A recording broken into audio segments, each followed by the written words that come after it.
تبلیغی جماعت کے بانی، کہاں پر کام شروع کیا؟ دعوت کا، تبلیغ کا، مسلمانوں انسانوں کو اللہ سے جوڑنے کا، حضور سے جوڑنے کا، نیکی کی طرف لانے کا،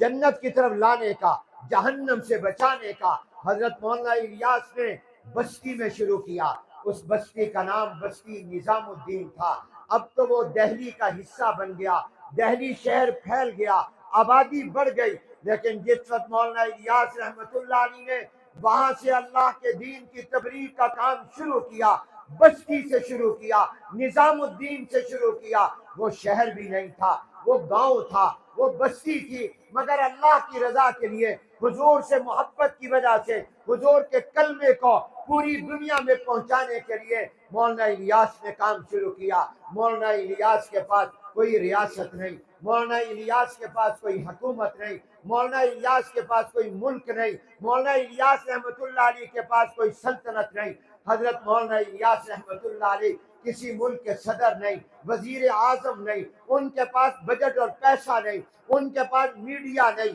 ان کے پاس اخبارات نہیں، ریڈیو اور ٹیلی ویژن نہیں، ان کے پاس پولیس نہیں، فوج نہیں، کوئی افراد نہیں، ایک اللہ کا بندہ ہے، وہ اللہ کی رضا کے لیے بستی نظام الدین سے کام شروع کرتا ہے، اسلام کی دعوت کا، تبلیغ کے کام کا آغاز کرتا ہے۔ آپ بتائیے، میں نے دنیا کے کئی ملک دیکھے ہیں، کئی بر اعظموں میں گیا ہوں، افریقہ میں گیا ہوں، یورپ میں گیا ہوں، ایشیا کے ملکوں میں گیا ہوں، عرب ملکوں میں گیا ہوں، دنیا کے اب تک 55 سے 60 ملکوں میں جا چکا ہوں، مسلمان غیر مسلم ملکوں میں جا چکا ہوں۔ آج تک مجھے دنیا کا کوئی ملک ایسا نہیں ملا جہاں مولانا الیاس کا یہ پیغام نہ پہنچا ہو، تبلیغی جماعت نہ پہنچی ہو، ان کی دعوت نہ پہنچی ہو، اور پیدل نہ پہنچی ہو، پہاڑوں کے اندر سے نہ گزری ہو، جنگلوں میں سے نہ گزری ہو۔ دنیا کا کوئی ملک بھی لے لیں، کوئی ملک آپ کو ایسا نہیں ملے گا جہاں تبلیغی جماعت نہ گئی ہو،